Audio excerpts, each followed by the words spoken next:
Question 15 involves differentiation. The numerator is a product of functions. We've got those functions being divided by another function in x. This will involve the quotient rule, and the chain rule is bound to come into some of this. So if you know those three rules, the product rule, the quotient rule, and the chain rule, then this question is reasonably straightforward, and we'll be able to produce this differential equation quite easily.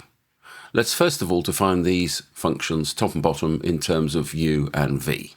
So I'm going to make the numerator equal to u. And straight away we will need du dx. Now this is a product.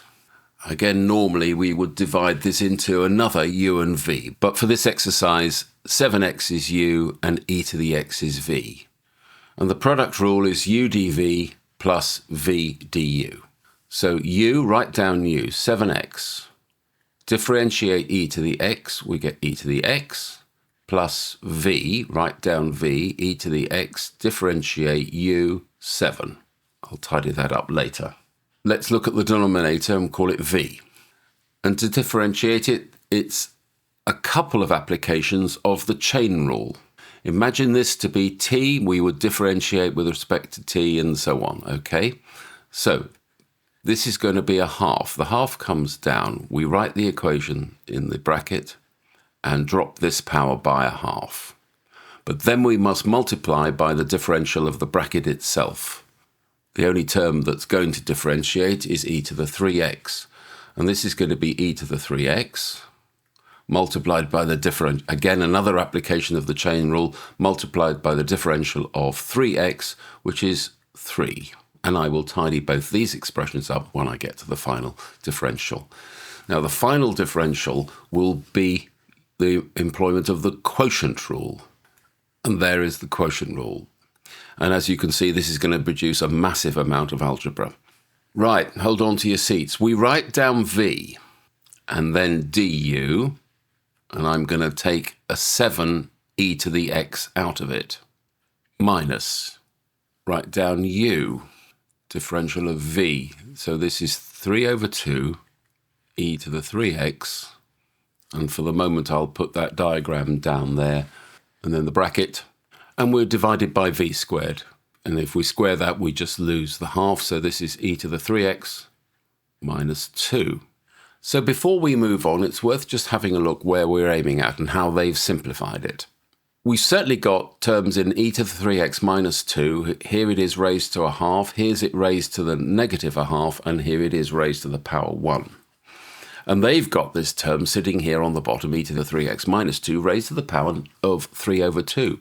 And what they've done is they've multiplied all terms by e to the 3x to the half. That would eliminate this term, that would raise this to the power 1, and that would raise this to the power 3 over 2. So let's do the same. So we're beginning to get the denominator in the way we want.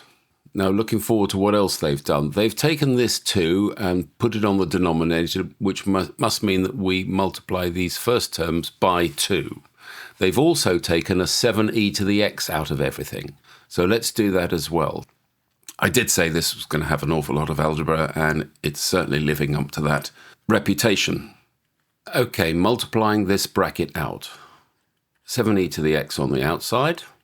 All of the terms with these multiplying brackets here will be multiplied by 2. So the first one will be 2e to the 3x multiplied by x. Now this multiplication, which is negative 2 multiplied by 2, negative 4.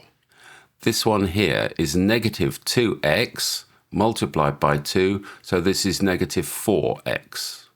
And this one here, which is e to the 3x multiplied by 2. And then this term is unchanged. And the denominator also unchanged. Again, a sneak look at what they've done. They've taken a factor of e to the 3x out. So my 7e to the x remains the same on the outside. I've now got a factor of e to the 3x.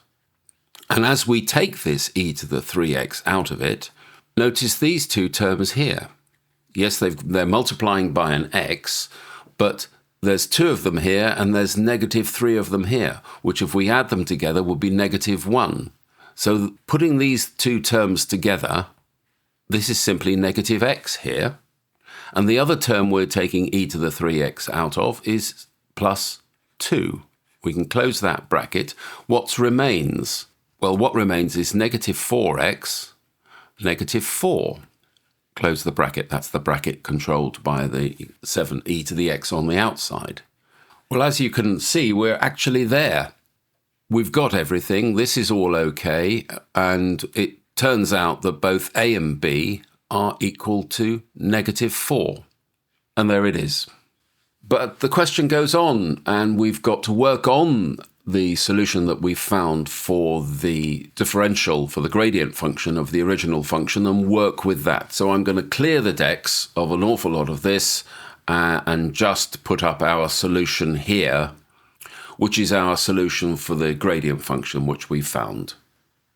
So specifically, part B says the x-coordinates of the turning point are the solutions of this equation. So what's the thing about a turning point? Well, the turning point is the fact that the differential function falls to naught, which means we can lose the denominator.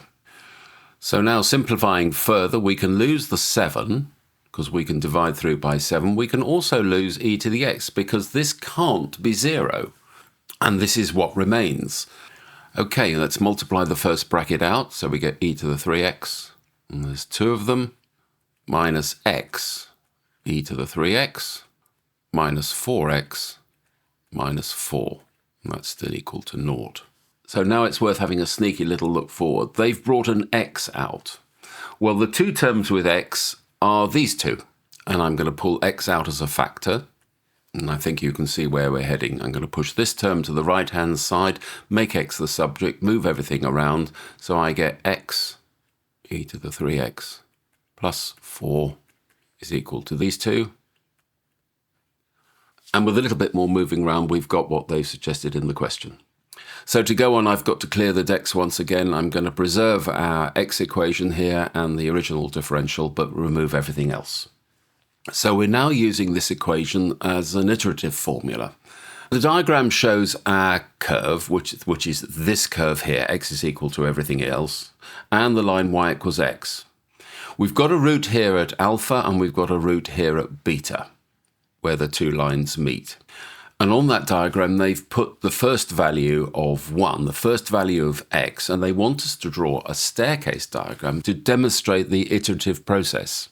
So if we put the value of x is equal to 1 into our formula, we will produce a y value, and the y value will be the vertical value here associated with the x value of 1 here.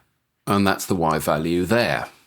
So that's effectively the right-hand side value now, which will be our new value of x. So we bring that value across using the line y equals x. So that transforms the y value now into an x value, that being our new x value, and we take that value and go back up to the curve, effectively plugging it into our right-hand side again. That produces another y value, which is here. And the process continues, and here is our value of x3. As you can see, we're creeping in on the value of the root at beta here. And that should get you the 1 mark involved. So part D asks us to find x2 and then eventually the value of b. So we're now going to use a calculator. Hopefully the process is very familiar to you. You install 1 as the value of the answer location in the calculator, write answer into this formula where you see an x, and then use equals to find x2, x3, x4, x5, and so on until you get to that value of beta.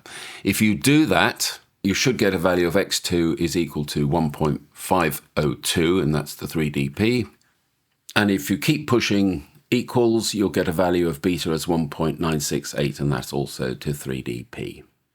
The question goes on, part E, we're to show that alpha, which is the other root here, is 0.432, and that is to 3 decimal places. Well, if we are at x is equal to alpha, the line y equals x and the curve y equals our function have the same y value. In other words, the left-hand side and the right-hand side of this equation should be equal, and the difference should be 0.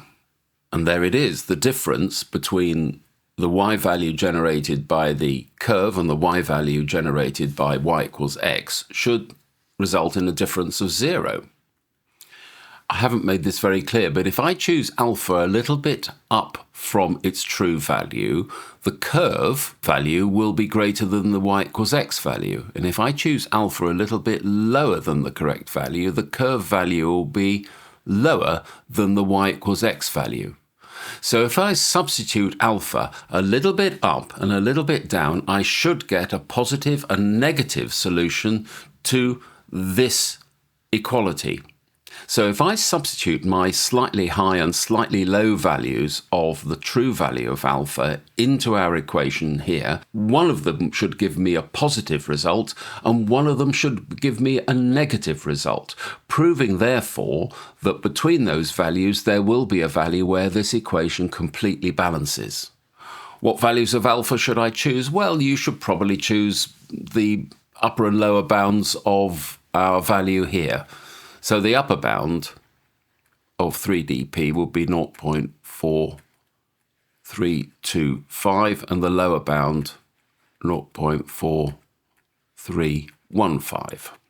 And if you do that, the upper bound actually produces a slightly positive result and the lower bound produces a slightly negative result. And therefore you can see there is a root alpha and its value is 0.432.